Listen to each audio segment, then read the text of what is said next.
Como é que é, pessoal? Sejam bem-vindos ao primeiro vídeo no canal de 2025. Depois de muito tempo, fiquei parado sem postar conteúdos aqui, mas eu gostaria de voltar em grande. E hoje, como eu prometi para os que me seguem no Instagram, eu postaria o vídeo sobre o meu testemunho. E hoje eu vou contar totalmente o meu testemunho. Desde antes da minha conversão até a minha conversão, dificuldades que eu passei, tudo que eu enfrentei, ou seja, tudo que me moldou a ser o Yuldo que eu sou hoje. Eu gostaria de compartilhar convosco. Eu espero que tu fiques atento e, acima de tudo, subscrevas no canal se ainda não és inscrito e deixes o teu like assim que tu gostares desse vídeo. E também compartilhe e eu espero que esse testemunho edifique muito mais vidas. Vamos a isso?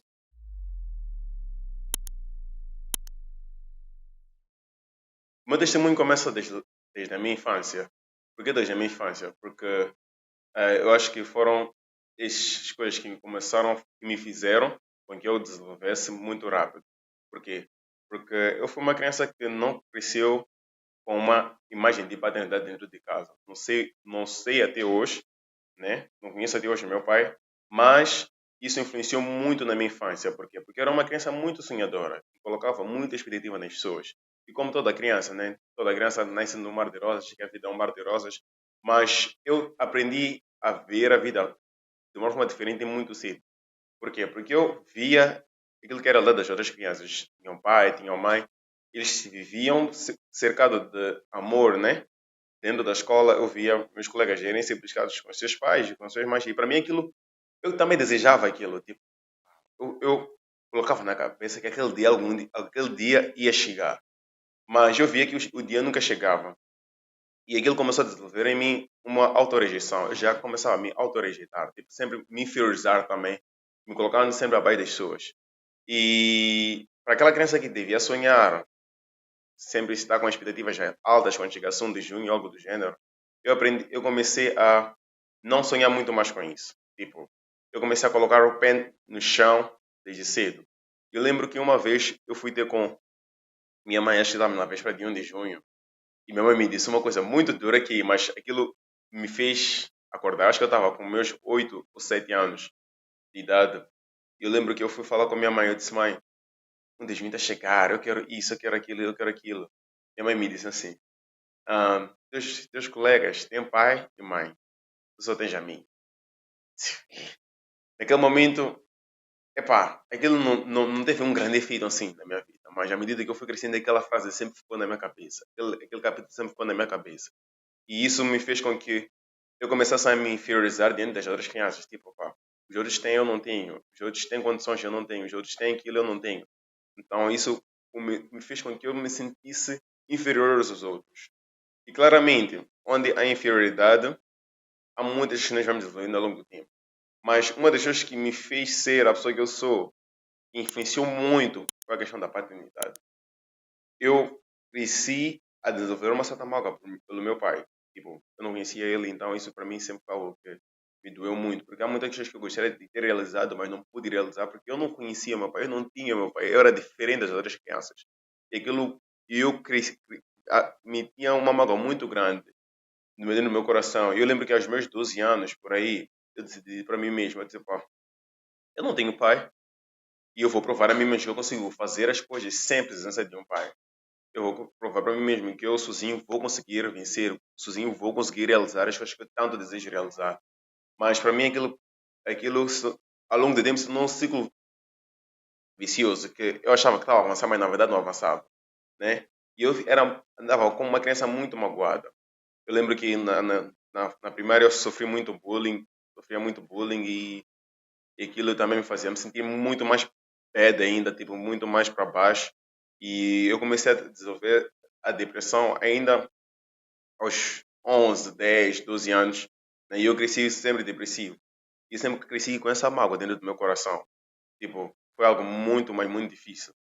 E à medida que o tempo ia passando, eu só tinha essa sede de poder conquistar, poder realizar e mostrar que eu sou capaz de fazer tudo isso. Eu sozinho consigo, não preciso de um pai, não preciso de ninguém para me apoiar, eu sozinho consigo, porque eu já não colocava expectativas nas pessoas, já não conseguia ir às pessoas e pedir alguma coisa às pessoas. Eu percebia que era totalmente eu naquela luta. Se eu conseguisse, seria porque eu me esforcei para tal. Se eu não conseguisse, também assim a vida andava, né? Então eu aprendi a deixar de contar muito com a minha mãe, porque minha mãe fazia até onde podia. E também eu comecei a desenvolver uma certa mágoa, um certo rancor por ela, né? Porque eu às vezes lhe culpava, né? Porque, tipo, como se ela fosse culpada de eu não conhecer o meu pai, ou porque ela fosse culpada de ela e meu pai não estarem juntos e tal. Então eu depois comecei a desenvolver uma má relação com ela. Isso foi algo que se foi por longos anos. Eu não conseguia falar com a minha mãe, não conseguia encarar a minha mãe. Eu sempre estava com o coração tracado para ela. E isso era motivo de discussões dentro de casa e tal. Então, e nisso, eu lembro que uma das formas que eu descobri de poder fugir dessa realidade foi nos relacionamentos, namoros, né? Eu era muito mulherengo, tipo, eu me relacionava com as pessoas para poder satisfazer aquele vazio, tipo, para me sentir o tal, para me sentir um pouco acima. E eu comecei a desenvolver relacionamentos e, eu não, e isso foi algo que foi ao longo do tempo, foi, né? Tipo, e eu me relacionava com as moças para poder ter aquele complexo, né? De masculinidade, tipo, eu sou o cara, eu quero me sentir o cara. Mas à medida que o tempo passava, aquilo ia se repetindo, até que eu percebi que aquilo não fazia sentido nenhum. Eu vi que aquilo não preenchia o vazio, eu não podia fugir da minha realidade daquele jeito, né? E eu lembro que eu comecei a me envolver no álcool, graças a Deus não me envolvi nas drogas. E eu comecei a me envolver no álcool, e eu bebia para fugir da realidade também, com amigos e tal, tal. Era o que estava sempre sorridente em frente dos meus amigos, mas quando chegasse a casa, quando chegasse no meu quarto, era outra realidade, né? Eu vivia totalmente chorando por dentro. Alegre diante das pessoas, fazia sorrir as pessoas sorriam comigo, mas quando eu estivesse no meu quarto, a realidade era outra e eu me sentia totalmente mal, né? Me sentia totalmente mal, como se eu estivesse a viver uma vida que não fosse minha, né? E o meu nível de depressão foi muito mais a fundo mesmo. E eu já comecei a ver a vida de uma forma que não fazia sentido. Eu, para mim, achava que a vida não fazia mais sentido. Eu lembro que chegou um tempo que eu, acho que aos meus 16 anos, não, sim, 16 anos, eu entrei no instituto. Então, tinha que pagar minhas contas de tempo de escola, porque minha mãe podia pagar até onde podia, mas eu tinha certas necessidades dentro da escola. E eu já começava a fazer negócios, também tinha que estudar. Então, eu tinha que escolher o que eu ia continuar a fazer lá. Se eu continuava a estudar ou continuava a trabalhar. Até que eu deixei de estudar e isso também foi algo, 17 anos por aí.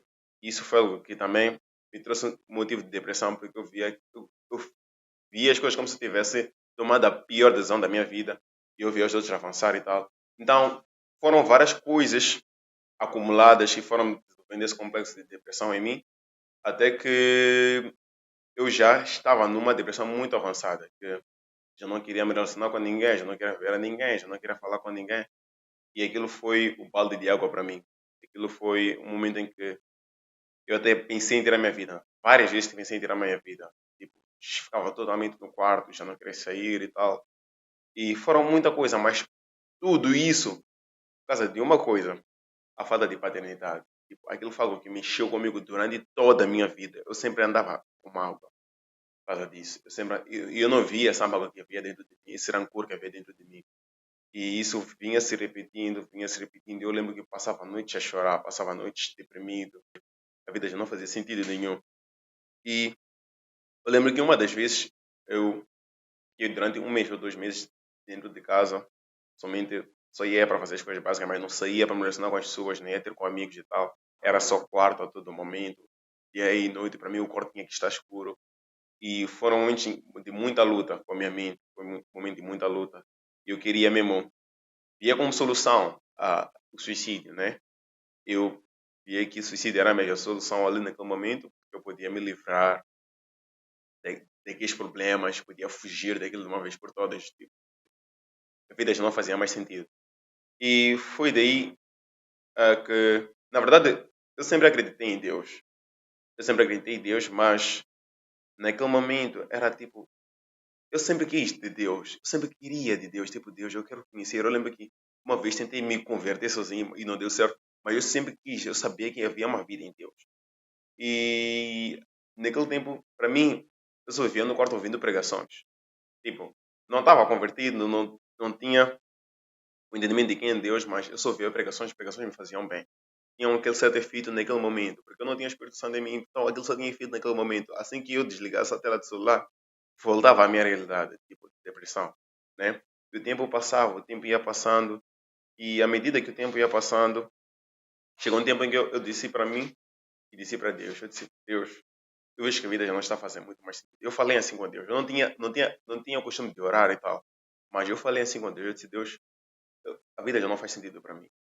Então, eu vou dar um desafio ao Senhor. Tipo, eu não sei onde ele estava com a cabeça, mas eu disse isso a Deus. Eu falei mesmo. Me mostra algum lugar onde eu vou poder te encontrar. E se eu te encontrar lá, eu vou dar a minha vida totalmente para ti. Lá em diante. Tipo, eu estava decidido. Onde o Senhor me colocar, em esse lugar, eu sentir a tua presença, eu perceber que tu existes de verdade, eu vou dar a minha vida por ti. E foi em 2022, foi o ano que eu andei mais depressivo. Em 2022, foi o ano em que eu estava no nível de depressão muito mais profunda. E foi daí que eu disse isso a Deus. E Deus, literalmente, Deus começou a me mostrar lugares. Tipo, mostrou um lugar através de redes sociais e tal. Ninguém me convidou. Eu lembro que ninguém me convidou para a videira naquele tempo. Foi a igreja onde eu comecei a frequentar. Eu lembro que ninguém me convidou para lá. E depois de algum tempo, eu disse, pá, eu vou. Naquela mesma semana, eu disse que eu vou.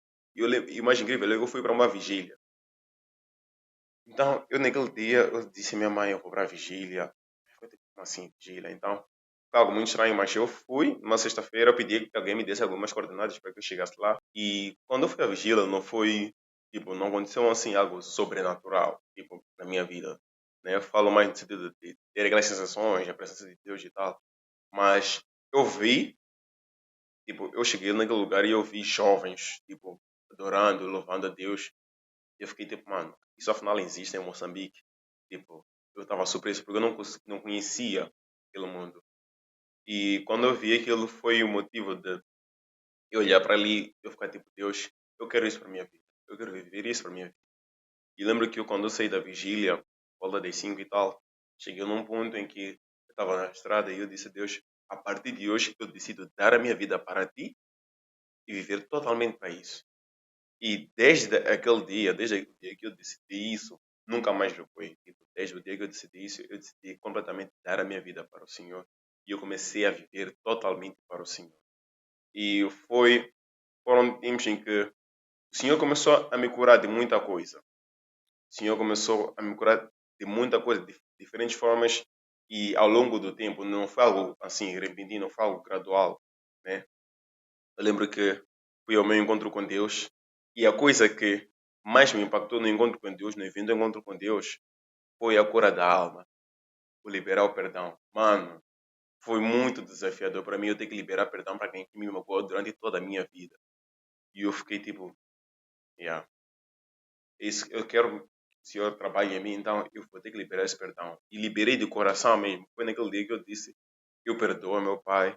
E eu quando orava, eu lembro que de ter dito até, eu amo meu pai, né? E eu comecei a desenvolver, comecei a matar aquela imagem que eu tinha dele, comecei a implantar uma nova imagem no meu coração. Porque aquilo para mim, aquilo estava a ser tão bom, mas tão satisfatório que estava a começar a curar a minha alma, né? E aquela cura estava a começar a se manifestar à medida que eu liberava perdão sobre a vida dele. E quando eu liberei perdão sobre a vida dele, eu disse, não, eu também preciso resolver a minha situação dentro de casa, eu preciso mudar a imagem que eu tenho sobre a minha mãe, eu preciso começar a me relacionar bem com ela, responder com ela. E foi um exercício, né, ao longo do tempo, muito desafiador até. Eu lembro que muitas vezes chorei também, porque eu estava a tentar ser uma coisa, mas não conseguia ser. Mas o Senhor, à medida que o tempo ia passando, o Senhor ia me tratando, ia me curando. E, graças a Deus, tudo começou a se alinhar. Ah, eu, até hoje não conheço meu pai, mas não tenho nenhum rancor com ele. Eu o amo. O dia que eu for a ver, eu vou lhe abraçar, vou conversar com ele normalmente, já não vou lhe olhar como eu lhe olhava antes. O meu relacionamento com a minha mãe está bem melhor, muito melhor mesmo. Ela já me respeita, eu respeito ela, minhas decisões são respeitadas e tal. Ou seja, tudo começou a mudar. É o que acontece quando o Senhor entra na tua vida, todas as coisas começam a mudar. Tipo, nada continua sendo o mesmo, tudo se faz novo, né? E foi assim que aconteceu. E hoje eu vivo totalmente a minha vida para o Senhor, dedico a minha vida totalmente para o Senhor. Por isso que muitos dizem, tipo, por que que, por que que Yuldi é tão assim entregue? É que vocês não, muitos não conheciam o que eu passei, muitos não sabiam o que eu passei. Por isso que hoje a minha entrega é muito mais do que vocês podem imaginar. Né? Eu me entrego totalmente ao Senhor, corpo e alma, tudo mesmo. Eu me entrego totalmente ao Senhor porque eu percebi que minha vida fora do propósito do Senhor não faz sentido nenhum. Né? E hoje, graças a Deus, tudo aquilo que eu achava que não tinha solução, tudo aquilo que eu achava que não ia se concretizar, não ia se realizar, o Senhor começou a alinhar. E eu vi que eu, olhando para a minha faixa etária, olhando para a minha faixa etária, as pessoas com quem eu me relacionava sempre, meus amigos e tudo mais, eu sempre tinha aquela mentalidade muito mais avançada. E eu dou graças a Deus por isso, porque essas experiências que eu passei me moldaram a ser o homem que eu sou hoje. Tipo, eu acredito que o meu nível de maturidade hoje está muito mais elevado em relação à média, o meu nível de ver as coisas, lidar com as suas responsabilidades, o fato, a forma como eu lido com as minhas responsabilidades. Então, isso para mim faz total diferença na minha vida. E eu dou graças a Deus por isso, porque nada aconteceu por acaso. E eu creio que à medida que eu vou caminhando no Senhor, à medida que eu vou me entregando para o Senhor, à medida que eu deixo que o Senhor vai me moldando, grandes coisas o Senhor vai fazer. Transformações o Senhor vai trazer sobre a minha vida. O que eu ainda não alcancei, eu creio que ainda vou poder alcançar. Ainda não estou no nível que eu gostaria de estar, mas eu sei que estou no caminho certo. Eu sei que estou no trajeto certo. Eu sei que estou na rota certa para poder alcançar tudo aquilo que eu desejo alcançar para a minha vida. Aquilo que eu desejo ser. Porque um dos meus maiores desejos é ser diferente daquilo que eu pude viver. É viver diferente daquilo que eu vivi. Em que sentido? Eu não tive uma boa imagem de paternidade, não tive uma boa imagem de pai, não tive um bom exemplo de pai, mas eu pretendo ser um bom pai. Não tive um exemplo de um casamento bem sucedido dentro da minha casa, mas eu pretendo ter um casamento bem sucedido. Eu ah, não tive as melhores condições, né? Desde criança eu sempre aprendi a lutar por mim mesmo. Eu tinha que lutar por mim. Tudo que eu faço até hoje é porque eu sozinho estou a conseguir bancar isso. E eu quero poder dar uma vida melhor à minha futura família, ao meu futuro filho. Então, tudo isso que aconteceu foram, foram processos que me ajudaram a ser quem eu sou hoje. Eu acredito que se tudo tivesse sido fácil, talvez não teria sido assim. O Yulde de hoje que vocês conhecem não seria esse Yulde, né? Então, eu dou graças a Deus por isso. E essa é a minha vida, esse é o meu testemunho de vida. Eu fui muito depressivo e agora sou muito alegre, sou muito também entregue ao Senhor. A minha vida está muito melhor, muito mesmo, muito, vocês não imaginam. E eu dou graças a Deus por isso, né? Eu espero que esse testemunho, eu não roteirizei testemunho já agora, eu não coloquei tópicos assim. Eu só decidi, tipo, pá, vou fluir com a câmera porque eu ia procrastinar e nunca fiz entregar esse vídeo. Mas eu dou graças a Deus por aquilo que o Senhor tem feito na minha vida. Eu creio que cada vez mais o Senhor vai me levar a novos níveis de entrega. Agora a minha vida é tudo relacionado a propósito de Deus, totalmente, né? Então, obrigado por teres assistido esse vídeo. Eu espero que esse vídeo tenha te impactado e espero que tu comentes, né? Podes comentar aqui o que tu achaste e se gostarias que eu falasse mais de algum tópico específico daquilo que eu falei aqui, né? Então, pode comentar aí e também compartilha, né? Com mais pessoas para que talvez possam se espelhar. Há pessoas que se espelham do mesmo jeito, pessoas que se veem do mesmo jeito, então não deixe de partilhar esse vídeo, partilhe com quem tu puderes, com mais pessoas. E eu creio que o Senhor vai fazer algo novo na minha vida e na tua vida. Que o Senhor te abençoe. Vemos no próximo vídeo e daqui em diante será mais consistente sim. E inscreva-se no canal, compartilhe esse vídeo, deixa teu comentário, deixa teu like e nos vemos no próximo vídeo.